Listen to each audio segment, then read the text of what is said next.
Ahora que os tengo a todos ya de frente. Bueno, Javier, repito mi nombre, Javier. ¿Eres de aquí, Javier? Soy de aquí, sí. Entonces, háblanos en castellano. ¿En castellano antiguo? No. ¿En castellano perfecto? Bueno, alguna patada también metemos al diccionario. También. Es igual. Y bueno, vamos a empezar desde la Plaza Mayor, el itinerario a pie. Pues bueno, fijaros lo poquito que hemos tardado, ¿eh? Desde donde ha parado el autobús. Hemos cruzado toda esta zona, que es el barrio de Tapas, digamos, el barrio gastronómico, aquí al lado de la Plaza Mayor. Nada, 5 minutos. Ha sido esta semana pasada el concurso, sí, ya se ha acabado. Nacional e internacional. Digo, a lo mejor llegamos a tiempo. Sí. Plaza de Poniente. Plaza Poniente. Dirección al río. El río está allí, Vosotros tirar para el río. vais a comer cerca de Plaza España, luego vais a tener tiempo libre. Yo vendría, bueno, pues por aquí, por la zona de la Plaza Mayor, calle Santiago, que es la calle de tiendas, para tener luego cerquita la Plaza de Poniente. Ya veis lo que hemos tardado, nada. ¿De acuerdo? No tiene pérdida. Y nada, bueno, vamos a estar como unas 2 horitas y algo, dando un paseíto por la mañana, relajado, ¿vale? A buen ritmo, que hemos llevado tranquilito, porque no tenemos prisa alguna, ¿vale? Me podéis preguntar todo lo que queráis, no todos a la vez, no sois muchos. Y bueno, alguno me preguntaba, nada más llegar, que qué población tiene Valladolid. Sí, bueno, cerca de 320.000 más o menos lo que es el municipio. Pero luego tiene un área metropolitana, lo que ha ido creciendo en los últimos 20, 30 años son los pueblecitos que estaban a 10 kilómetros más o menos en el Alfoz. Si contamos estos pueblecitos ya tiene cerca de 450.000. Es la capital más poblada de Castilla la Vieja, Castilla y León, y es la sede del gobierno regional, ¿de acuerdo? La sede de las Cortes de Castilla y León, que están al otro lado del río Pisuerga. No sé si habéis entrado por la avenida de Salamanca, que va paralela al río Pisuerga. Cuando se entra por aquella avenida se ve el edificio nuevo de las Cortes, que se acabó en el año 2007, porque antiguamente estaban fuera las Cortes, estaban en un pueblecito, uno de estos pueblos de Alfoz, que se llama Fuensaldaña. Las Cortes estuvieron en un castillo hasta el año 2007, cuando se trasladaron al nuevo edificio en la capital.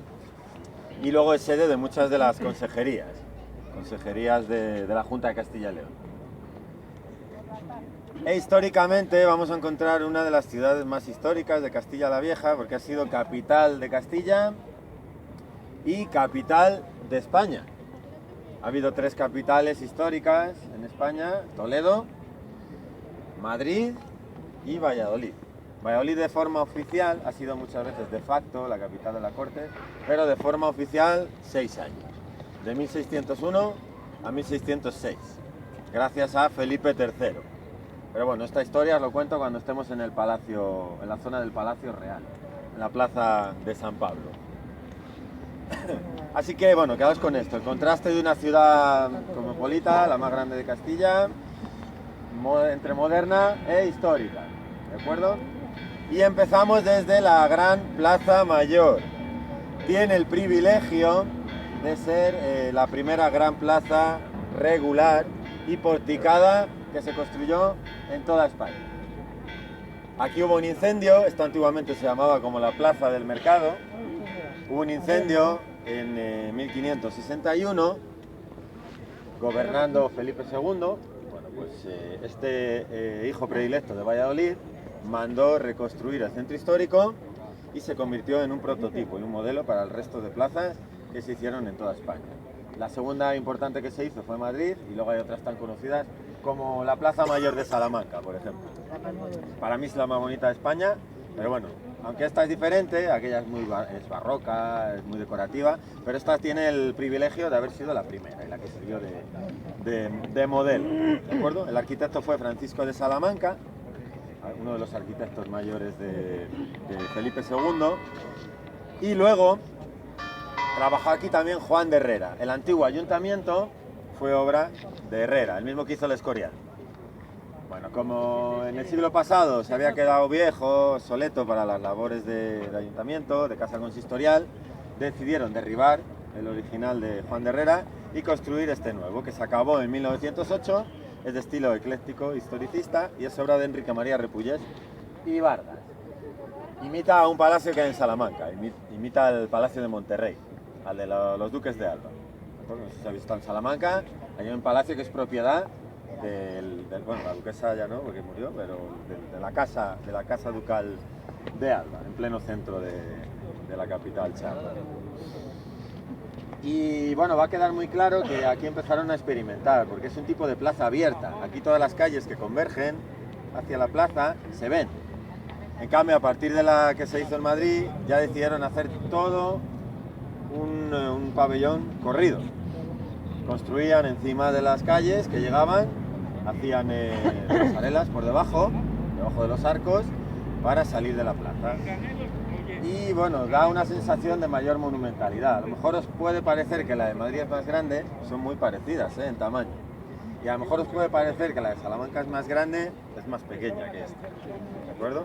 Si la viéramos cerrada, te daría una sensación como más extensa, más grande. Y el color que tenemos en las fachadas, este color carmesí, es el color de Castilla. El antiguo pendón de Castilla, que era la bandera, el estandarte, que es el que sostiene en el centro de la plaza el conde Ansúrez. Pedro Ansúrez es nuestro refundador, el repoblador de la ciudad, cuando la ciudad volvió a ser cristiana a finales del siglo XI. ¿De acuerdo? Cuando se conquistó Toledo, Alfonso VI fue avanzando hacia el sur, la ciudad cayó de nuevo en manos cristianas y Alfonso VI encargó la repoblación a este personaje, el conde Ansúrez. Está enterrado en la catedral, que luego veremos su sepulcro, su arcosol. Y la bandera que lleva en la mano, si la viéramos de color, sería este mismo color que estamos viendo en las fachadas. Color vino tinto, que alguien me ha dicho, mira, por ahí venden protos. Bueno, si algo es famoso Valladolid, la provincia es por el vino. Aparte de tener mucha historia la ciudad, a nivel de provincia, la capital está rodeada de denominaciones de origen. Es una provincia privilegiada, es la única de la península que tiene 5 denominaciones de origen diferentes. No quiere decir que toda la provincia esté lleno de viñedos, porque aquí hay mucho campo agrario también, trigo, cereal, sino que tiene 5 consejos reguladores diferentes. ¿De acuerdo? Aquí prima la calidad más que la cantidad. Aquí hay mucha cepa antigua, mucho viñedo viejo, más de 80 años, algunas de 100. Y claro, al ser una planta, una vid más antigua, tiene unas raíces más extensas y da unos concentrados más potentes dentro de la uva. Aquí vamos a encontrar Ribera del Duero, hacia el este, que serían los más famosos. Luego hacia el oeste estarían vinos de Toro, que son tintos también, aunque es una denominación que está la mayoría en provincia de Zamora, tiene muchos viñedos dentro de nuestra provincia. Luego hacia el norte estaría Cigales, que es famoso por los rosados, aunque también tienen tintos. Un poquito más al norte, vinos de Tierra de León. ¿Sí? Un poquito más al norte, vinos de Tierra de León, que también entran dentro de la provincia. Y al sur, la carretera hacia Madrid, estaría Rueda, que son blancos. Variedad, aquí se le llama verdejo, al blanco. Variedad de uva, verdejo. Está muy bueno, sí. Vale, o sea, que provincia privilegiada. ¿Por qué tenía tanto viñedo alrededor de la capital? Porque estaba aquí la corte. Allí donde estaba la corte había que tener producción de vino. ¿De acuerdo? Eso ha dado lugar a una gran cantidad de pueblos en las cercanías con bodegas subterráneas. Las están catalogando a día de hoy, muchas de ellas, pero vamos, hay pueblos con 3.000 habitantes que tienen 200 bodegas. O sea, que imaginaros, si está rodeada la ciudad de 23 municipios, que es el Alfoz, ¿cuántas bodegas puede haber? ¿De acuerdo? Cuando acabe la catalogación lo sabremos con exactitud. Y bueno, aquí hasta la reconstrucción de la plaza, daba a la plaza del mercado un antiguo monasterio, un convento, perdón, de San Francisco, aquel lateral. Se conoce como el Paseo de San Francisco, ¿de acuerdo? Porque estaba el convento de los franciscanos y es un lugar muy importante porque cuando murió Cristóbal Colón, que murió en Valladolid en el año 1506, su cuerpo estuvo en una de las capillas. No quedan restos, tras la desamortización se derribó completamente, era una gran finca que da hacia el otro lado de este pabellón que es donde está ahora el Corte Inglés. Luego nos vamos a acercar a las galerías, que hay una plaquita, una inscripción que conmemora el fallecimiento de Cristóbal Colón en Valladolid, su enterramiento en una de las capillas de San Francisco y su posterior traslado a Sevilla. Actualmente está enterrado en la Catedral de Sevilla. Bueno, de la ciudad histórica, que nos vamos a centrar principalmente en el siglo XVI, aquí en Valladolid han pasado de los monarcas más importantes de nuestra historia, desde el emperador Carlos hasta Felipe II. Pero también aquí han nacido emperadores, reyes como Sancho IV. Aquí murió su mujer, María de Molina. Aquí nació Enrique IV, también, hermano de Isabel la Católica. Aquí se casó Isabel, en 1469, con Fernando de Aragón. Aquí ha nacido Felipe IV, también. Y, por ejemplo, en esta antigua plaza del Mercado fue coronado Fernando III el Santo como nuevo rey de Castilla, junto con Berenguela, en el año 1207. Es el mismo rey que 13 años después, en 1230, unió Castilla y León. Desde 1230, estos dos reinos históricos han estado siempre juntos, ¿de acuerdo? Desde Fernando III. Vamos a ver también una capilla en la catedral que conmemora la figura de este rey santo. ¿De acuerdo? Es el patrón, aparte de Sevilla, patrón de la monarquía española, es el santo patrón de nuestra monarquía. Y en el entorno de la Plaza Mayor vamos a encontrar las 5 iglesias sede de cofradías penitenciales, las más antiguas. Si Valladolid tiene si podemos destacar un acto cultural importante en la ciudad, sería la Semana Santa, ¿de acuerdo? De interés turístico internacional. Y las 5 cofradías antiguas, en total hay catalogadas 33, pero hay 5 antiguas, que serían Santiago, la calle Santiago, por eso recibe este nombre, la principal calle peatonal de tiendas, La Pasión, calle de la Pasión, 20 metros hacia aquella calle, Jesús el Nazareno, en esta calle, a la izquierda, Veracruz, la más antigua de todas, saliendo por aquella esquina, y un poquito más allá de la Veracruz estaría Nuestra Señora de las Angustias, la tercera más antigua y tercera en número de cofrades. Las Angustias, a ver si tenemos la suerte de pillarla abierta antes de la misa para ver la imagen de Nuestra Señora de las Angustias, obra de Juan de Junio. ¿Alguna duda, pregunta, curiosidad? ¿Hasta el momento? ¿No? Vale, vamos por ahí. ¿Queréis una foto? La muerte de Cristóbal Colón, aquí en Valladolid. Esta era la antigua fachada, la entrada al convento de San Francisco, donde actualmente que es el Teatro Zorrilla. Teatro Zorrilla. ¿Vale? Es uno de los 3 teatros de finales del siglo XIX que tiene. El más antiguo es el Lope de Vega, es obra de Jerónimo de la Gándara de 1863. Estaría al final de la calle de la Pasión, a mano izquierda. El segundo más antiguo es el Calderón de la Barca, que es el principal actualmente, lo vamos a pasar por allí, 3 años después, del mismo arquitecto, y este sería el tercero. Y luego la ciudad tiene otros 2 teatros de principios del siglo XX, el Carrión y el Cervantes. 5 teatros en el centro histórico. Luego tiene 2 salas de teatro experimental. Vamos a movernos hacia el centro de la plaza, que viene un taxi. Enfrente de la iglesia de San Benito. Es un templo gótico que, bueno, destaca por esta fachada, estos 2 torreones gemelos, que es un añadido posterior de Gil de Ontañón, que realmente, bueno, son 2 contrafuertes que están sujetando todo el cuerpo central. ¿Por qué tuvieron que añadir estos 2 torreones a modo de contrafuertes? Porque, bueno, por aquí, por el lateral del Mercado del Val y por delante de la iglesia, la antigua hospedería de San Benito, pasa un afluente del Pisuerga, el Esgueva. Este Esgueva tenía 2 ramales que pasaban por el centro histórico, que a finales del siglo XIX se canalizaron, pasan subterráneos. Esto daba humedades. Aquí usamos un tipo de piedra caliza. La piedra que aquí se usa es de las canteras o de Campaspero o de Villanubla, y claro, dañaba la estructura, por eso hubo necesidad de crear estos 2 contrafuertes. La iglesia sigue activa, sigue operativa con culto, y la hospedería Ahora, bueno, cumple varias funciones. Esta fachada es un añadido posterior de Ventura Rodríguez en estilo neoclásico. Por este lado son oficinas del ayuntamiento. Por el otro lado tiene el Museo de Arte Contemporáneo Patio Herreriano, el Museo de Arte Contemporáneo de Valladolid. Es un edificio enorme, tiene 3 claustros en el interior, para que os hagáis una idea, y el antiguo monasterio benedictino está construido sobre los restos del antiguo alcázar. Valladolid tuvo murallas, como el resto de ciudades medievales de Castilla, y su castillo, el alcázar. Es más, tuvo 2. Tuvo alcázar, el patio de armas coincide con el patio del Museo de Escultura, que es el Museo de Arte Contemporáneo, perdón, y el alcazarejo, que estaba hacia la plaza de Poniente, donde hemos empezado esta mañana.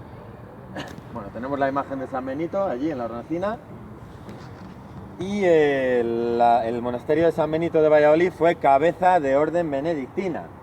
¿Qué quiere decir cabeza de orden? Que aquí se reunían todos los abades de todos los monasterios de toda España de forma anual, pues para discutir sobre reformas dentro de la orden, nuevas normas, nuevas leyes, para su organización dentro de la comunidad religiosa. Y se reunían en torno a los sitiales del coro de San Benito.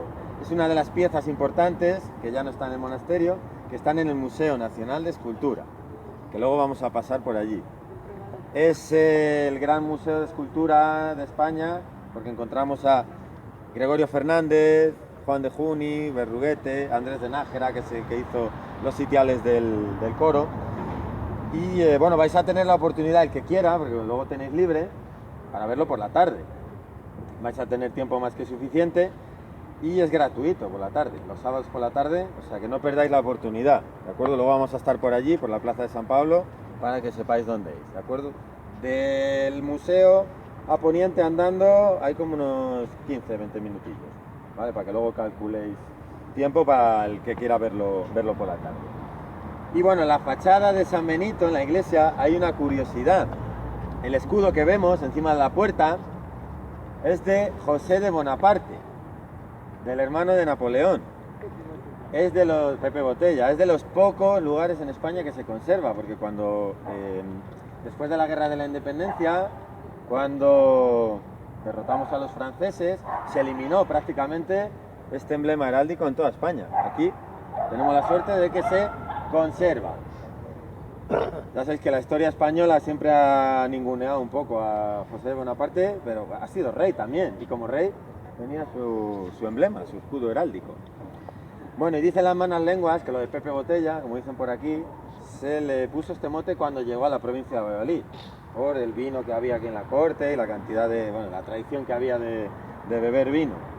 Era para desprestigiarle, porque realmente era astemio, no probaba gota, decían. Pero bueno, así hablaban un poquito, echaban pestes de él y era una forma de insultarle, digamos, llamarle Pepe Botella. No es 100% verídico que le hayan puesto este mote aquí, pero bueno, dicen que es una de las posibilidades. Y al otro lado está el Gran Mercado del Val. De los 3 que hubo, el único que queda en pie. Había otros 2, Portugalete y el Mercado del Campillo, de San Andrés. Se derribaron en los años 70 los otros 2. Este es el único que queda en pie, de 1882. Y bueno, os recordará un poquito al Mercado de San Miguel, el de Madrid, que alguien me ha dicho por aquí, me suena un poquito. Sí, bueno, sigue las líneas de San Miguel y le han restaurado en el año 2016, se volvió a abrir en Navidades del año 2016, han dejado todo lo que es la estructura de hierro vista, lo han acristalado y ahora han mezclado un poquito el mercado tradicional de fruta, carne, verdura, con zonas gastronómicas. En el centro tiene gastrobares, ¿de acuerdo? Para tapeo. No es tan exagerado como el de Madrid, que el de Madrid es como mucho más turístico ya a día de hoy, pero bueno, este ya tiene un poquito mezcla de los 2 usos, ¿de acuerdo? Y han hecho un supermercado en el subterráneo. ¿Seguimos? La nobleza. Estamos muy cerquita del Palacio Real, pues en el entorno de lo que era el Palacio Real vivían las familias ricas de Valladolid. Hemos pasado a mano izquierda dos antiguos palacios renacentistas, el de los Fernández Muras, que era una fachada blanca, toda de piedra blanca, y el que hace esquina es el antiguo palacio de los marqueses de Valverde. Enfrente tiene la antigua iglesia de los jesuitas, que ahora es parroquia de San Miguel y San Julián, y enfrente ahora estáis viendo el palacio de Fabio Nelli. Bueno, en total Valladolid llegó a tener 77 iglesias, capillas, parroquias a la vez, operativas. Fijaros lo importante que llegó a ser la ciudad para tener 77, en lo que es el casco histórico. La de los jesuitas, la calle se llama San Ignacio, obviamente por el fundador, San Ignacio de Loyola. A los jesuitas se les expulsó de España en el siglo XVIII por la pragmática Asunción. Y Carlos III los expulsó. Y un siglo después volvieron a España, pero nunca recuperaron sus parroquias, sus templos originarios. Esta se les cedió a la comunidad de San Miguel y San Julián. El antiguo palacio de Fabio Nelli actualmente es la sede del Museo de Historia de Valladolid. Historia, Arqueología y Bellas Artes. Tiene 3 secciones. La parte arqueológica nos habla, bueno, vestigios de la antigua ciudad celtíbera. Valladolid es de fundación celtíbera, hace más de 2000 años, por un pueblo celtíbero, una tribu, que recibe el nombre de Baxter. Y ellos pusieron el nombre a la ciudad, ellos lo llamaban Vallis Tolitum, Valle de Aguas, que sería lo que significa Valladolid. Es una vega muy fértil y llana, y está la ciudad en la confluencia de 2 ríos, el Pisuerga, que es el principal, y el Esgueva, que pasa por el este, que tenía 2 ramales que pasaban por el centro, pero que ahora están canalizados, subterráneos. Y además el ramal del este, el siglo pasado, se desplazó hacia afuera, hacia afuera de la ciudad. Luego hay mosaicos y piezas del periodo romano también. No fue una ciudad muy grande, muy importante para los romanos, pero aquí había diversas villas. Eran como casonas grandes de los patricios, de los romanos ricos. Y hay muchos restos de las antiguas casonas, columnas, mosaicos, pilastras. Y luego tiene ya la parte más moderna, digamos, de bellas artes. Fabio Nelli, el primer propietario, era un banquero, era una familia de banqueros que eran italianos, eran de Siena. Y vinieron aquí a Valladolid a hacer negocios.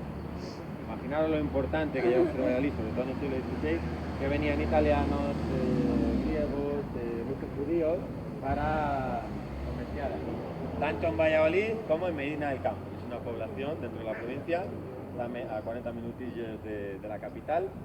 Medina del Campo era la ciudad de feria, la población donde se tenía 100 días al año de feria. Valladolid también tenía sus mercados, pero lo importante era el de Medina del Campo. Se comerciaba, bueno, pues todos los productos agrarios, cereal, trigo y sobre todo con lana. En el siglo XVI el mercado más importante era el lanar. La lana que producían las ovejas merinas. Aquí había el tema de la mesa, toda la transhumancia y muchas familias que ganaban mucho dinero con la venta de fardos de lana. Se enviaba todo hacia Flandes. Pasaba todo por Burgos, el consulado del mar, que allí lo controlaban todo. De Burgos a los puertos de Vizcaya, el Bermeo, y de Vizcaya lo enviaban todo en barco hacia Flandes. Luego se elaboraba allí los famosos tapices flamencos, que luego volvían a comprar toda la monarquía y todas las familias poderosas. Muy cerquita estaba la antigua plaza de toros. Se conserva la estructura. Hay que echarle un poco de imaginación para ver una plaza de toros, vamos a entrar ahora. Y bueno, se quedó chiquitita de capacidad y se hizo una nueva. Por eso lo que ahora vamos a ver, que era la antigua plaza de toros, es una zona residencial, una plaza. Vamos a entrar para ver. Los actuales balcones de estos apartamentos son los antiguos palcos, sí, digamos, para la burguesía. Y lo que faltaría serían el graderío para el público general, para los vallisoletanos. ¿Qué sería desde el primer balcón hasta este círculo que estamos viendo? ¿De acuerdo? Echar un poquito de imaginación y veríamos gradas. Claro, ya ha dejado diagonal como En el punto, con la plaza nueva, nuevo coso de Zorrilla, que está a mitad de Paseo de Zorrilla. Paseo de Zorrilla es la avenida más larga de la ciudad, que conecta al centro histórico, donde está la Caballería, Campo Grande y la Fuente de Zorrilla, y la Estatua de Zorrilla, con todas las nuevas zonas residenciales que se han hecho hacia el sur, hacia el final. Tiene 5,5 kilómetros el Paseo de Zorrilla. A mitad de paseo estaría la nueva. Esta se quedó pequeñita. La nueva tiene capacidad para casi 10.000. Y como se sigue usando, todavía creció la ciudad, obviamente creció también hubo que hacer una plaza de toros más grande. Aquí hay 2 festejos taurinos al año, 3 de mayo, San Pedro Regalado, que es uno de nuestros patrones, era un franciscano nacido en Valladolid en el siglo XIV, que se convirtió en el patrón de Valladolid y patrón de los toros. Se le atribuye un milagro que paró unas reses bravas que se escaparon de los festejos de la ciudad, se fueron a su monasterio, que estaba hacia el sur, en el final, y cuando llegaron a él, puso las manos delante y se amontaron.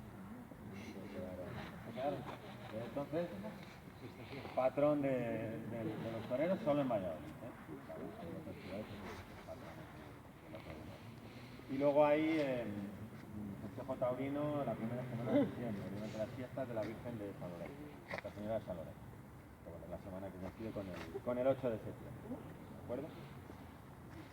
Después fue cuartel de la Guardia Civil, hizo Plaza de Toros durante varias décadas, también se quedó pequeñito porque siguió creciendo la ciudad, se hizo el nuevo acartelamiento del páramo de San Isidro, hacia las afueras, y esto se decidió reconvertirlo en lo que veis ahora. Se ha recreado un poquito, ya no parece tanto Plaza de Toros, sino que tiene un aire como corrala madrileña. ¿Recuerda las corralas madrileñas? Es que le quisieron dar ese aire. Lo mismo que la corrala de Madrid. Este tipo de plaza de toros octogonales eran muy famosas, siglo XVIII, siglo XIX. Aquí cerca hay una, todavía se utiliza una plaza de toros, que es la de Medina de Pío. Pero bueno, no sé si en otras provincias hay plazas de todo este tipo de toros. Que yo conozca todavía operativa, la de Medina de Río Seco a 50 kilómetros. Real, recuerdo, es la casa palacial que se dio el señor de los Cobos, uno de los ministros del emperador Carlos, que lo cedió para convertirse en Palacio Real. Residencia imperial, porque lo usaba un emperador y una emperatriz. La mujer de Carlos, Isabel de Portugal. Aunque Carlos aquí pasaba poco tiempo. Y la regencia en Valladolid lo ostentó su mujer, que pasaba largas temporadas sola, la pobre. Dentro está el oratorio de la reina, y claro, la reina rezaba siempre para que viniera sano y salvo y pronto su marido. Bueno, Valladolid estuvo realmente a la altura de Toledo, que era una capital imperial, pero Valladolid no tiene el título de imperial como Toledo por represalia del emperador, porque Valladolid fue muy partidaria de la causa de los prisioneros de Castilla contra sus intereses.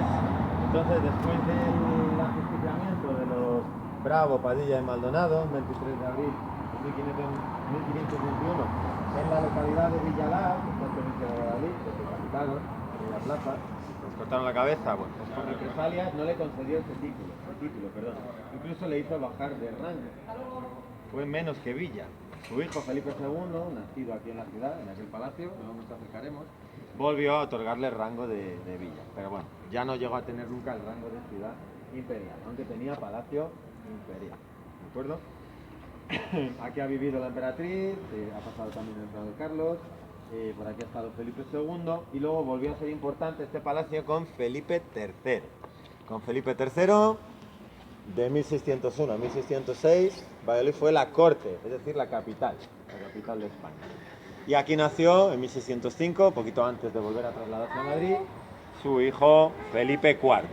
El arquitecto del palacio original fue Luis de Vega, estilo renacentista, pero fuera es un añadido posterior, tiene líneas neoclásicas del siglo XIX. Donde sí que se ve las líneas renacentistas es en el patio, ves que tiene medallones, las enjutas de los arcos típicos del Renacimiento. Actualmente es sede militar, es la cuarta subinspección general del ejército, ¿de acuerdo? Ya sabéis que a nivel de ejército de tierra, España está dividida en grandes áreas, que Valladolid controlaría el cuadrante noroeste, ¿de acuerdo? Como cuartel central. Y bueno, de vez en cuando hacen rutas centralizadas, hacen visitas concertadas, pero bueno, como el uso militar no tiene un horario, digamos, continuo todos los días concretos durante la semana, ¿de acuerdo? Vamos a cruzar al otro lado. Realmente es la zona más monumental de la ciudad. Está el antiguo palacio, la casa de don Bernardino de Pimentel, que es donde nació Felipe II. Está la fachada de la iglesia de los dominicos, preciosa, estilo gótico final, gótico flamígero. El Instituto Zorrilla, ejemplo de arquitectura de ladrillo del siglo pasado, precioso. Y el antiguo Colegio El Salvador, que allí es donde habrás estudiado. Y por lo grande que eres, supongo que habrás sido jugador de rugby. No, Juan. ¿No? No me gustaba el juego. ¿No te gustaba? En ese colegio estuve yo 4 años y medio interno, como huérfano de militar. Pues el rugby de Valladolid se perdió una promesa contigo, lo grande que eres. Pero no quería decir que fuera bueno, ¿eh? Enciso, sí, el creador. Valladolid a nivel de rugby es la capital del rugby en España. Tenemos los dos clubes más laureados del país. El Salvador, que nació aquí, en este colegio, y el BRAC, Valladolid Rugby Asociación Club, que bueno, se le conoce como Quesos Entre Pinares por el patrocinador. Y son los que se turnan en ganar la liga y la copa siempre, todos los años. Sí, tenemos muchísima tradición. Y nació en dos colegios, en El Salvador y en el Lourdes. Nacieron los dos clubes. Bueno, la fachada de los dominicos, la fachada de la iglesia de San Pablo, vamos a encontrar en el tímpano, sobre la puerta, la coronación de la Virgen. Luego vamos a encontrar las espalderas santos de la Orden de los Dominicos. Y en los dos arcos superiores, encima del arco central, dos arcos polibulados, que vais a ver, vamos a encontrar a los 4 evangelistas, Mateo, Marcos, Lucas y Juan. Y luego hay un escudo muy curioso, que lo encontramos hasta 6 veces, en las dos torres, que son un añadido posterior, los dos campanarios, y 4 en el cuerpo central. Es el escudo de Francisco de Sandoval y Rojas, el emblema del Gran Duque de Lerma. Él mandó añadir los dos campanarios y esculpir su escudo en el cuerpo central. El origen es más antiguo. El Duque de Lerma vivió aquí en esta ciudad a principios del siglo XVII. El origen de los dominicos en Valladolid es desde el siglo XIII. Hubo un pequeño monasterio que luego lo ampliaron los reyes católicos. Por eso en la parte superior está el emblema de Isabel y Fernando. Aquí ha estado Tomás de Torquemada, vallisoletano ilustre, y fue uno de los inquisidores, el primer inquisidor general. Valladolid tuvo su tribunal de la Inquisición también. Luego aquí ha estado también Fray Alonso de Burgos, durante la construcción del nuevo templo gótico, que era uno de los confesores privados que tenía la reina Isabel la Católica, y él era obispo de Palencia. ¿De acuerdo? Valladolid, cuando bajó de rango, por represalias del emperador, perteneció a la diócesis palentina.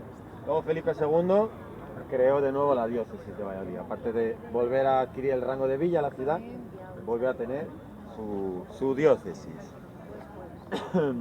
El duque de Lerma es el que convenció a Felipe III para volver a traer la corte de Madrid a Valladolid. La corte que se había llevado Felipe II, lo tenemos allí, en aquella estatua presidiendo la plaza. Felipe II aprovechó el incendio que hubo en la Plaza Mayor en 1561 para trasladar el aparato político que había aquí en Valladolid, llevárselo a Madrid durante la reconstrucción. Y también aprovechó para llevarse todas las instituciones que había en la Toledo Imperial. Él realmente quería centralizar todo en Madrid. Todas las instituciones que había repartidas por Castilla, centralizarlo en un mismo lugar, en Madrid. Bueno, pues Felipe III volvió a traer la corte aquí porque le convenció el duque de Lerma. Felipe III lo delegaba todo en el duque de Lerma. No por nacer rey, por ser hijo de un rey y futuro heredero, cuando te toca gobernar no tiene por qué gustarte. A lo mejor te gustan otras cosas. En el caso de Felipe III le gustaban los juegos de azar, los juegos de cartas. Dicen que era ludópata. Estaba todo el día jugando y apostándose dinero en juegos, sobre todo juegos de cartas. Entonces, bueno, lo delegó todo en el duque de Lerma y el duque de Lerma vio un gran negocio en él, como confiaba en él. Bueno, este traslado de la corte, hasta 2 veces, de Madrid a Valladolid y 6 años después de Valladolid a Madrid, lo hizo para hacer un gran negocio inmobiliario, para dar un pelotazo urbanístico, hablando en lenguaje de hoy en día. Cuando se produjo el primer traslado, en 1562, de Valladolid a Madrid, Valladolid, una de las ciudades más pobladas de la península, la segunda más poblada, después de Sevilla.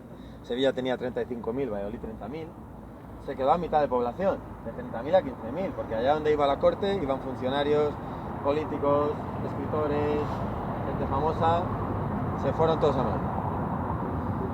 Estas viviendas y terrenos que quedaron vacíos en Valladolid los compró casi todos el duque de Lerma y nobles de su entorno. Si convencían al rey de volver a traer la corte aquí, eso se volvía a vender y subía mucho el precio. En ocasiones vendieron casas y lotes de terreno a 10 veces el precio original de coste. Un gran pelotazo urbano. Bueno, pues dicen que ya lo tenía todo pensado y que de nuevo volvería a convencer al rey para volver a trasladar la corte en 6 años, no tardar mucho, para llevarlo otra vez a Madrid. Lo mismo, a la inversa, compraron mucho en Madrid. Dicen que también se dejó sobornar por los comerciantes madrileños que habían perdido mucho volumen de negocio con el traslado de la corte. Bueno, dinero, para hacer dinero. De una forma u otra, su motivo era amasar más dinero, tener más fortuna. Al final, cuando ya el rey le abrieron los ojos, sobre todo su mujer, Margarita de Austria, pues no le podía ni ver al duque de Lerma, a la mujer. Cuando al final le abrieron los ojos, perdió el privilegio del rey. Tendría que haber sido ajusticiado, como otros, como don Álvaro de Luna, varios siglos atrás. No sufrió la misma suerte porque llegó a tener tanto poder, tanto dinero, tanta influencia, que pidió directamente a Roma, al Vaticano, adquirir el rango de cardenal. Ser cardenal era ser intocable, como hoy en día los políticos, los aforados. Hoy en día sería ser aforado. Bueno. Tomó los hábitos y al final murió de viejo, aquí en Valladolid, en uno de los monasterios. Pero no se libró de las burlas el resto de su vida ya. Los vallisoletanos crearon una canción a modo de chanza, a modo de burla, y tuvo un soniquete ya en la cabeza el resto de su vida. Le cantaron, era una sonata, una canción más larga, pero bueno, yo os lo resumo. Ya de por vida le dijeron que para no morir ahorcado, el mayor ladrón de España se vistió de colorado.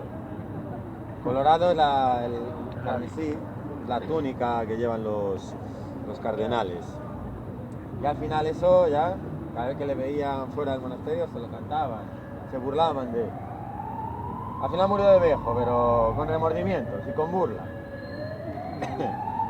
El duque de Lerma y su mujer, Catalina de la Cerda, se hicieron enterrar en la iglesia, en la cabecera de la iglesia de San Pablo. Son 2 figuras yacentes, 2 figuras orantes, que son obra de Pompeyo León. No sé si habéis visitado el Escorial, San Lorenzo del Escorial. Allí en la cabecera están las figuras orantes de Felipe II, su mujer, y del emperador Carlos y su mujer. Es el mismo arquitecto, el mismo artista, hizo las del propio duque de Lerma. Ahora estas 2 figuras del sepulcro están en el museo. El Museo Nacional de Escultura sería esta calle. Las figuras yacentes están en la capilla, donde está la bandera, ¿veis que pone Museo Nacional de Escultura? El Museo Nacional está compuesto por 4 edificios. La capilla, el Palacio de los Villena, el que está justo enfrente. Detrás de la capilla, a mano izquierda, estaría el antiguo Colegio de Teología de los Dominicos, que se le conoce como Colegio de San Gregorio. Y el último edificio sería el Palacio del Conde de Gondomar, que está al final de la calle. La calle se llama Cadenas de San Gregorio, porque antiguamente, cuando era facultad de teología, tenía un espacio con columnas, como esto, a lo largo de toda la calle, con columnas y cadenas entre las columnas. Esto quería decir que tenía independencia jurídica con el consistorio, con el ayuntamiento de Valladolid, porque la orden de los dominicos fue la más poderosa en aquella época, sobre todo en el siglo XVI. fue la orden predilecta de la monarquía. Es muy interesante, es tallas religiosas de madera policromada, casi todas son renacentistas, manieristas o barrocas. La mayoría son de la escuela castellana, Juan de Junio, Gregorio Fernández y Berruguete, pero también hay parte de escuela madrileña, escuela andaluza, está casi todo centrado en la escuela vallisoletana. Y es muy famoso porque muchas de las piezas son de un valor incalculable y salen en procesión durante la Semana Santa. Fijaros si será importante nuestra Semana Santa, muchas de las obras el resto del año están dentro de un museo nacional. Nacional quiere decir que es estatal, es de todos los españoles, no es de Valladolid. Es gestionado directamente por Patrimonio Nacional, por el Ministerio de Cultura. Valladolid tiene dos museos nacionales. Este de escultura se le considera como el Prado de la escultura, lo que en Madrid sería principalmente dedicado a pintura. Esto estaría especializado en escultura de origen religioso. Y luego tendríamos la casa de Cervantes, la casa donde vivió Cervantes cuando se estableció en Valladolid. ¿De acuerdo? Está musealizada, se conserva intacta y bueno, para conocer las obras principales de Miguel de Cervantes y Saavedra. Vais a poder verlo después de comer. Para mí, bueno, si os tengo que recomendar solo una cosa para hacer después de comer, sería visitar este museo, porque es una joya y es gratuito. Los sábados por la tarde, completamente gratuito. Sábados por la tarde y domingos por la mañana, ¿vale? Sería de tipo gratuito. Y de aquí a Poniente tenéis andando unos 15 minutos, que es donde os va a recoger el autobús, ¿vale? Bueno, vamos para allá. Oye, Dime. normalmente las iglesias... ¿Del 11 o En este palacio nació Felipe II en 1527. Ahora vais a ver a la vuelta la inscripción, la placa. A ver, callar un poquito aquí, anda, por favor, que es que si no se me oye. Y bueno, para bautizarlo, en la de San Pablo, abrieron aquella ventana en la planta baja, la única que tiene el borde blanco, ¿lo veis? Que tiene una cadena. Cortaron la verja, construyeron una pasarela de madera que enlazaba esa ventana con la entrada de San Pablo. Dice la tradición, la leyenda, más que hecho histórico, que para hacer una pequeñita trampa y bautizarlo a San Pablo, le pasaron por esta pasarela y como no tocó el suelo, entraba directamente en la iglesia. Porque al palacio de Bernardino Pimentel, por distrito parroquial, saliendo por la puerta que está al otro lado, que ahora lo vamos a ver, le pertenece la de San Martín, que es una más pequeñita que hay detrás. Como era hijo de un emperador y querían bautizarlo en la de mayor rango, la más importante, que era la iglesia de San Pablo de los dominicos, hicieron esta pequeña trampa. No es verdad, no es un hecho histórico, aunque esto se cuenta mucho en Valladolid. Esta pasarela la crearon, es cierto que lo sacaron por la ventana, pero lo recomendaron los galenos, los médicos de aquella época, para no exponerlo al frío vallisoletano. Bueno, porque nació en época todavía de frío. Aquí se dice que hasta 40 de mayo no te quites el sayo. Entonces era muy importante preservar la salud de un futuro heredero. Era importantísimo. Que no se constipase ni lo más mínimo. Por eso se hicieron esta estructura, esta pasarela cubierta, para que no cogiese frío. A ver, era el hijo de un emperador. Podía bautizarle donde le diera la real gana, hablando claro. Entonces no tenía necesidad de hacer esta trampa. No era una trampa, sino que querían proteger. Estos hechos están contados en el zaguán, están explicados en el zaguán de acceso. Un momento, Javier. Oye, por favor. Oye, Y vamos para acá. Por respeto del guía, que espere este señor y si no que se vaya. Vamos. Por favor. De la iglesia de los dominicos. Luego vamos a ver, bueno, diversas celebraciones en la antigua plaza del mercado, baños a caballo, presentaciones, e incluso en la plaza se celebraban autos de fe, juicios contra herejes.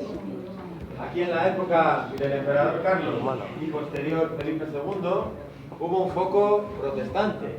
Aquí llegaron las ideas de Lutero y de Erasmo gracias a Agustín de Cazalla. Agustín de Cazalla era un predicador que hacía prédicas de ideas protestantes en la iglesia de Santiago, la iglesia una de las iglesias principales de Valladolid. y en el año 1559 se le hizo el juicio y posteriormente fue quemado. Después del juicio, como era un delito muy grave haber sido el cabecilla de este foco luterano, lo quemaron en una hoguera que estaba ubicada donde ahora está el Campo Grande. ¿De acuerdo? Valladolid tenía su tribunal de la Inquisición, su cárcel secreta de la Inquisición y su tribunal y su quemadero. ¿De acuerdo? En la época había preparativos cuando había un auto de fe 3 meses antes. Era como un evento público en el siglo XVI. Era como la final de la Champions League para aquella época. Se preparaban, hablaban de ellos, se repartían pasquines, venían comerciantes para vender, a poner puestos, porque venía mucha gente para verlos. Las familias querían coger primera fila para ver el paso de los reos desde la cárcel secreta. En la Plaza Mayor montaban graderíos para verlo, para ver el juicio, y después lo llevaban por calle Santiago hacia el Campo Grande. Luego, si tenéis oportunidad, un paseíto por el Campo Grande, que está cerca del restaurante, a 5 minutos, y ahí es donde los quemaban. Hechos históricos también de la ciudad de Valladolid. La traída de las reliquias de San Benito. La ciudad en época medieval tuvo su muralla, y aquella es la iglesia de San Benito, que la hemos visto en San Benito. ¿Vale? El incendio, allí. Lo veis, 21 de septiembre, día de San Mateo de 1561. Ese incendio, en la antigua plaza del mercado, dio lugar a la configuración de la actual plaza que hemos visto. Y aquí tenemos al arquitecto Francisco de Salamanca enseñando los planos a Felipe II. Y último hecho importante, Valladolid tiene un convento fundado directamente por Santa Teresa de Jesús, el cuarto que fundó. Extramuros, en lo que se llamaba la rondilla de Santa Teresa, la encontramos aquí representada, ¿de acuerdo? El primero lo fundó en Ávila, el segundo en Medina del Campo, al lado de Valladolid, pues el cuarto en Valladolid también. ¿De acuerdo? Salimos. Construyó para ubicar la imagen de Nuestra Señora de las Angustias. Esta se procesiona, esta es la Semana Santa. Es obra de Juan de Juni, este arquitecto y escultor manierista. A ver, pues si podéis ir más adelante, que la veis mejor. Hay sitios ahí. ¿Dejáis un poquito aquí a... Dejadme salir. Ha quedado ahí un cajón aquí. Es obra de Juan de Juni, que es uno de los escultores de la escuela castellana. Representa el manierismo italiano y el expresionismo francés, porque él era de origen francés. Él era Jean de Jugny. A sentarme. Pero nosotros le No, si no me cae, no puedo. No puedo. Y bueno, veis el estandarte, la bandera que hay a mano derecha con el símbolo de la cofradía penitencial de Nuestra Señora de las Angustias. Durante la Semana Santa, cada barrio, que pertenece a las diferentes cofradías, se engalanan los balcones con las banderas y símbolo de cada una de las cofradías. Luego hay obras en el exterior, que van a ser de Gregorio Fernández, los dos Cristos atados a la columna, la Magdalena y el San Juan Evangelista. Y bueno, imaginaros, viendo esta figura, esta talla, que representa el dolor de la Virgen, pero imaginaros cómo puede ser el conjunto de todas las procesiones, la Semana Santa. Muy impactante es el Viernes Santo, que es la procesión general, que se encargó de recuperar aquí el obispo Gandassi, un obispo que murió en el año 1937, que se encargó de recuperar muchas de las antiguas cofradías que habían quedado prácticamente en el olvido, ¿de acuerdo? Y luego allá al otro lado, no sé si os habéis fijado, hay un Cristo yacente, que es obra del taller de Gregorio Fernández, también sale en procesión. La Virgen yacente y el Cristo de los Carboneros, que también sale, que había en la entrada, sale en procesión. ¿Vale? Podéis salir para ver el yacente de Cristo. Si salís por aquí, vais a ver fotografías de la Semana Santa. ¿Vale? Yo solo salí por aquí, porque hay fotografías de...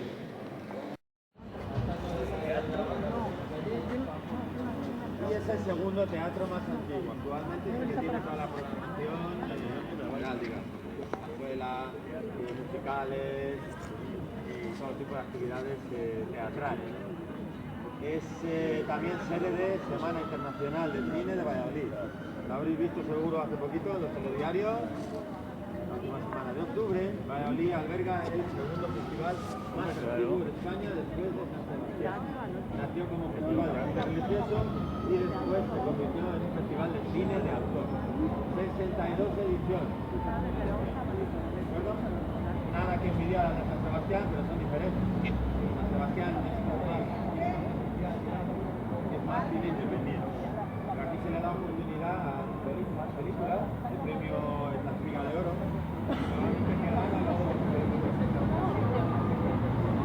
Aquí, por ejemplo, por primera vez en Europa.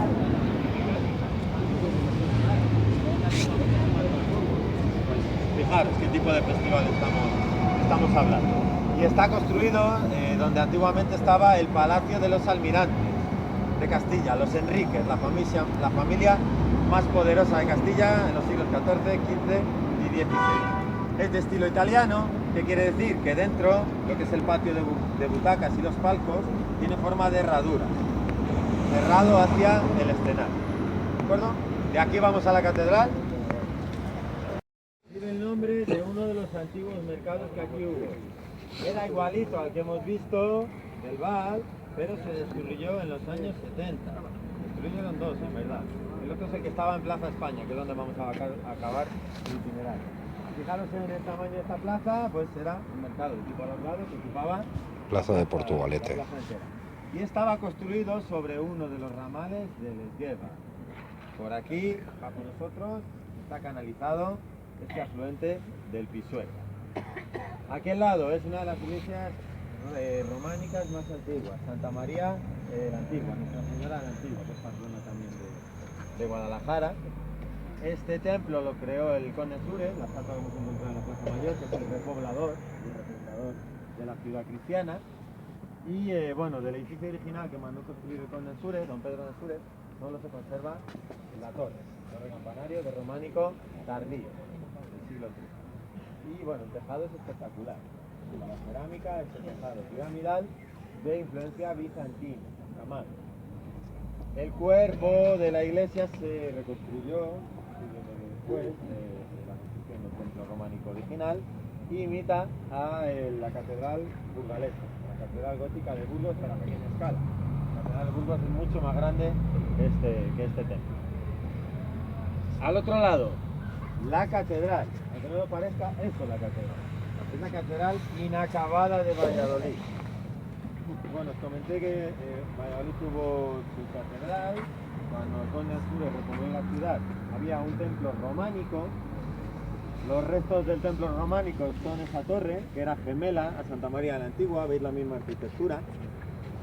Un siglo y medio después se amplió, se hizo una colegiata gótica, bajó de rango, bajó de catedral a colegiata. Eran 5 capillas que actualmente albergan el Museo Catedralicio de Arte Diocesano, Museo de Arte Sacro. Y finalmente Felipe II volvió a crear la diócesis de Valladolid, que ahora es archidiócesis, tenemos arzobispo. Y Felipe II mandó construir también la nueva catedral. El proyecto se lo encargó a Juan de Herrera, el mismo arquitecto que el Escorial en Madrid, y era de dimensiones enormes. Iba a tener 4 campanarios en cada una de las esquinas. Solo veis el 42% terminado del proyecto original. Y a cada lado iba a tener 2 grandes entradas a modo de arco del triunfo, que era la zona del crucero. Sobre este crucero hubiera tenido una gran cúpula, una gran bóveda, que bueno, para que os hagáis una idea, vamos a entrar dentro y hay una maqueta de cómo hubiera sido este templo terminado. Si habéis estado en Zaragoza, es muy similar a lo que es la Basílica del Pilar. Fijaros que aquella basílica es enorme, bueno, pues estaría en la línea de la Basílica del Pilar. ¿Por qué este templo no se terminó? Por diversos motivos. La creación de una nueva diócesis implicaba mucho dinero. La construcción de una catedral tan magna, mucho dinero. Problemas constructivos porque la base está al lado de un río. Ahora pasa canalizado, eso le daba humedades y problemas de sustentación, más dinero todavía. Más problemas, no recibió financiación de las familias ricas de Valladolid. ¿Por qué? Os he comentado que Valladolid tenía 77 iglesias a la vez. Muchas de las familias ya tenían sus capillas funerarias pagadas en otros conventos u otros monasterios. Y también el arte de Juan de Herrera, esta vuelta a la línea clásica, no se entendió. En aquella época no lo entendían, porque veníamos del gótico, que era muy decorativo, y del Renacimiento, que era muy bello. ¿Por qué íbamos a volver a líneas tan clásicas? Pues tampoco se interesó muchas familias en dar donaciones a las capillas del interior.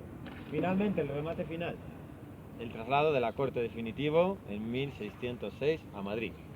Al ser una diócesis, una catedral de segundo rango, le dedicaron más dinero a nuevas construcciones en Madrid y esta se quedó con menos presupuesto, digamos.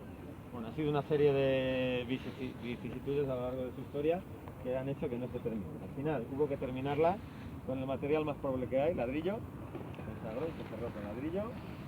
Además, la primera torre campanario que se había construido se derrumbó después del terremoto de Lisboa en 1755. ¿Veis que está como escalonado? Se cayó completamente, rompió la cornisa, ¿lo veis? Que hay restos de cornisa rota. Y bueno, habían respetado la torre románica original y la colegiata gótica para seguir abierta al culto, y porque lo usaba la Universidad de Valladolid, las capillas lo usaban como aulas de estudio. Y bueno, preveían, a medida que se iba avanzando la construcción, de haberlo desmontado. Bueno, al final empezaron a desmontar el campanario y el cuerpo central de la colegiata gótica para usar las piedras en la catedral nueva. Al final ni acabaron la nueva ni respetaron la vieja. O sea que tiene una mezcla de un poco de todo. Vamos a verla por ahí. Vamos a la barroca de Narciso Tomei. Y en la entrada encontramos alegorías de los diferentes estudios que se impartían, aparte de Derecho Legal y Derecho Canónico, métrica, retórica, medicina, teología. A día de hoy, bueno, tiene una treintena de facultades, la Universidad de Valladolid. No todas están en la ciudad de Valladolid porque tiene campus fuera, como Palencia, Soria y Segovia. Y bueno, un total de 28.000 estudiantes al año. Es la segunda más antigua de España, después de Salamanca. Salamanca es del siglo XIII, que el año que viene hace 800 años. Valladolid es de principios del siglo XIV, por eso se llevan un siglo de diferencia.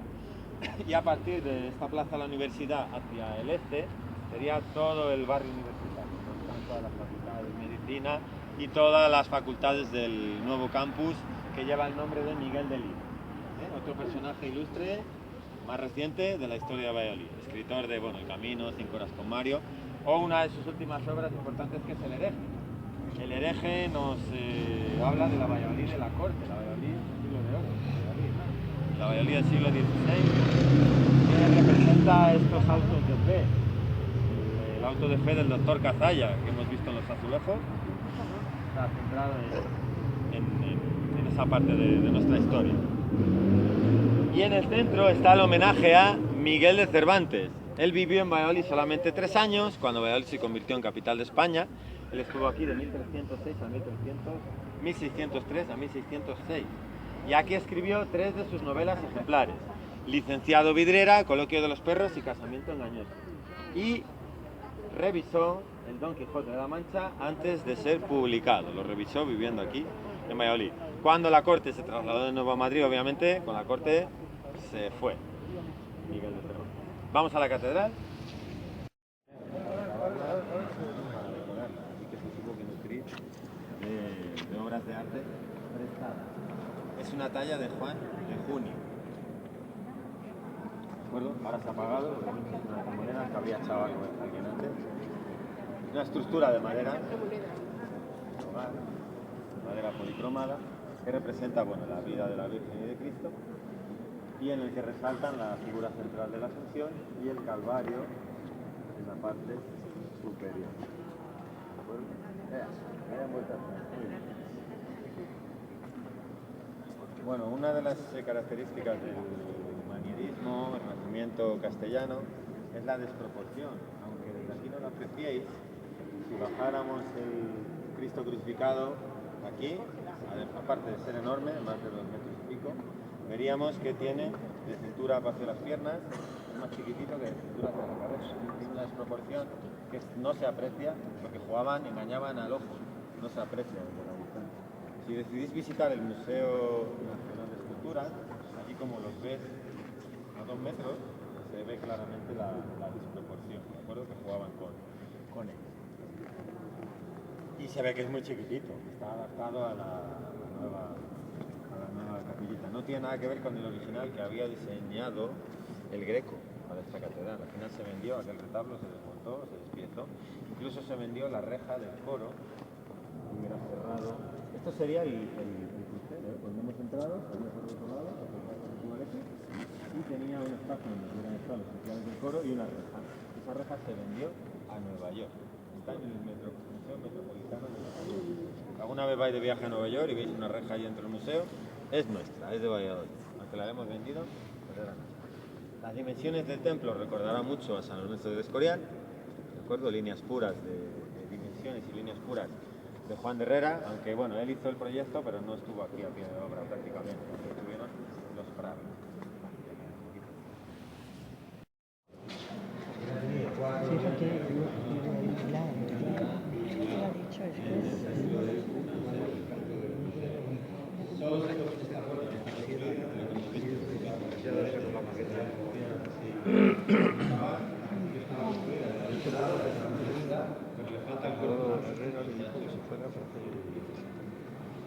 Este monasterio. Como os dije, nos lleva un poco a la estructura que vemos de silla. Y aquí en esta capillita, encontramos el nacimiento el refundador y repoblador de la ciudad con su emblema. Este mismo escudo lo vemos en muchas pinturas dentro del ayuntamiento, lo que es muy venerado Pedro del Sur. A nivel de capillas, solo podemos destacar dos de ellas, porque el resto, como no hubo mucho interés para decorarlas, muchas son reseñables. La más importante sería la de San Fernando, detrás donde está la taquillita, y antes de salir, justo al otro lado, está la de San Pedro Regalado, que es este patrón que os digo, franciscano, patrón de Valladolid y patrón de los toreros. Y bueno, ahora que está sonando la música, aprovecho para deciros que la Catedral de Valladolid tiene uno de los archivos musicales, la música religiosa más importante de toda España. Recuerdo, más de 2000 documentos musicales. Vamos a seguir.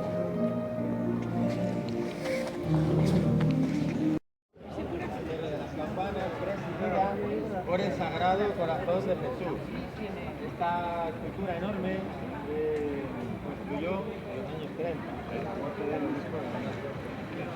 es el que bueno, se encargó, aparte de recuperar temas de la Semana Santa, también creó una veneración enorme en Valladolid hacia la figura del Sagrado Corazón de Jesús.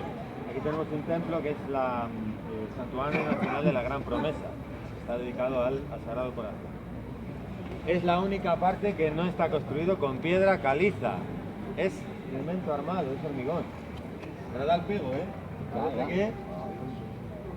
Parece que es una pieza original de la catedral. Bueno, pues ni la torre campanario es original. Veis que es ochavada. Veis que no tiene nada que ver con el campanario cuadrado original que había proyectado Juan de Herrera. Tras caerse la primera torre que se construyó tras el terremoto de Lisboa, hicieron una más sencillita, más pequeñita. Además eran gente muy supersticiosa en aquella época. Pensaban que el terremoto se causaba de que a lo mejor habían cabreado a alguien por hacer un campanario tan alto, razonaban así, y hicieron uno posterior más sencillito, más chiquitito y más bajo, por si acaso. Y finalmente presidido por la imagen del Sagrado Corazón. Antes de llegar a Plaza de España, que es donde voy a terminar, vamos a cruzar por una galería comercial del siglo XIX, que se conoce como Pasaje Gutiérrez. Para mí, junto con la antigua Plaza de Toros, son los dos espacios más bonitos de toda la ciudad. Solo hay 3 de este tipo en toda España: Albacete, Zaragoza y este de Valladolid. Vamos para allá. De Valladolid lo tenemos a finales del siglo XIX. La burguesía pudiente que controlaba en el campo agrario y la ganadería principalmente. Y aquí se crearon grandes harineras y cuando se independizó Cuba del territorio español hubo necesidad también de crear azucareros. Hay antiguas fábricas que están protegidas, no en el centro histórico, a las afueras, que nos llevan al primer periodo industrial. Está todo muy relacionado con el espacio, un área comercial. Mercurio es el dios romano del comercio. ¿De acuerdo? Por eso le tenemos las 4 virtudes cardinales. Luego va a haber 5 pinturas, 5 frescos, 2 a la entrada, 2 a la salida, que son obras de Gabriel Osmondo, pintor vallisoletano, que representan de nuevo temas del comercio de la industria, la actividad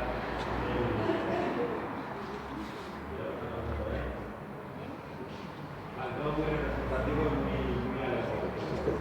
Las pinturas son originales,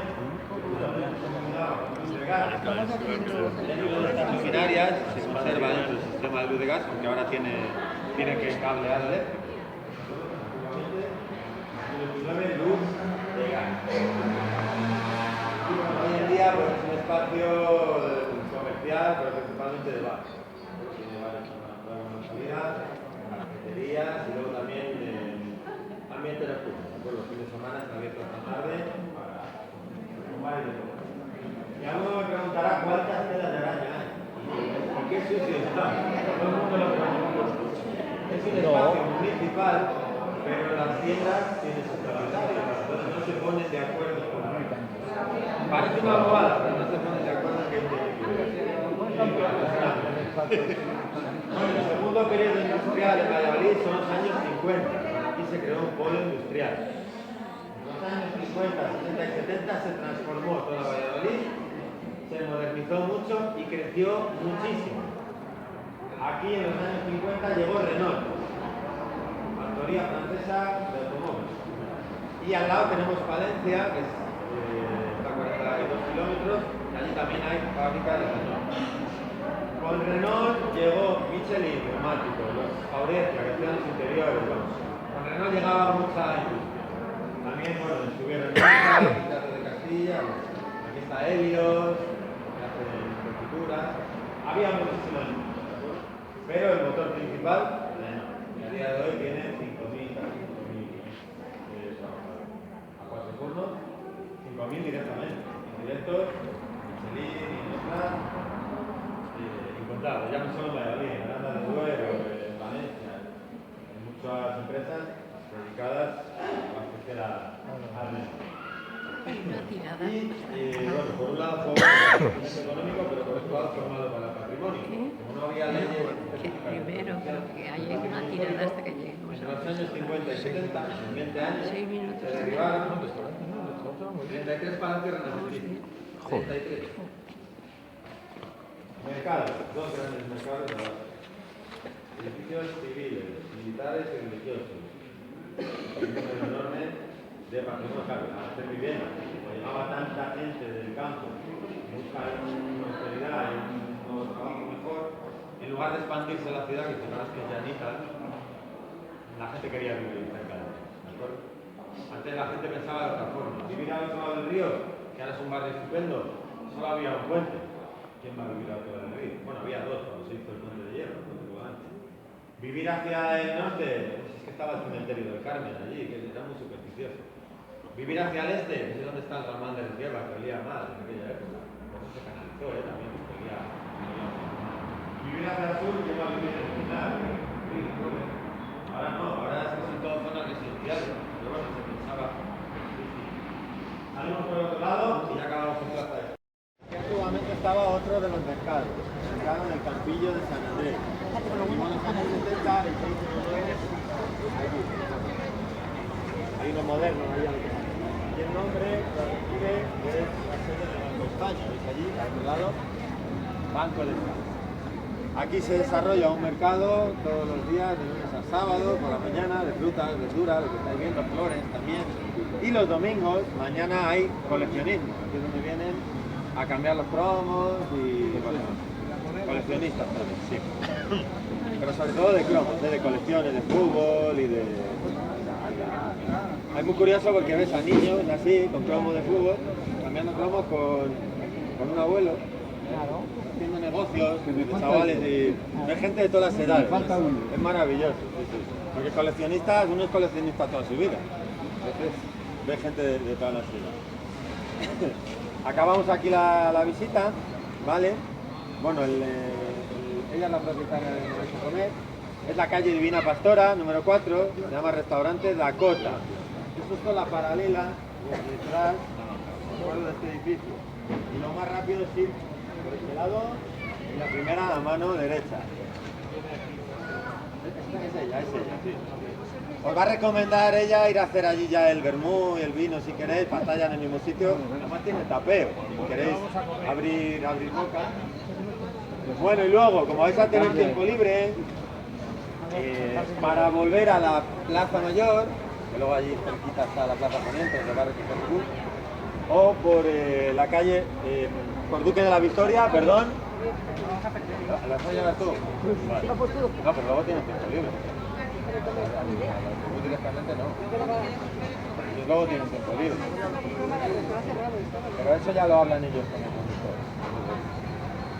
Calle Duque de la Victoria o la paralela peatonal, que sería calle Santiago. Las dos llegan a la Plaza Mayor. ¿De acuerdo?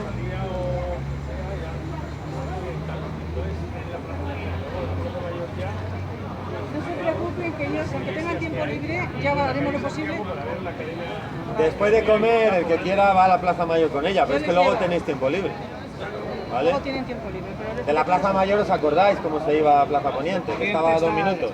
no se preocupen que los llevo yo. Vale. No hay problema.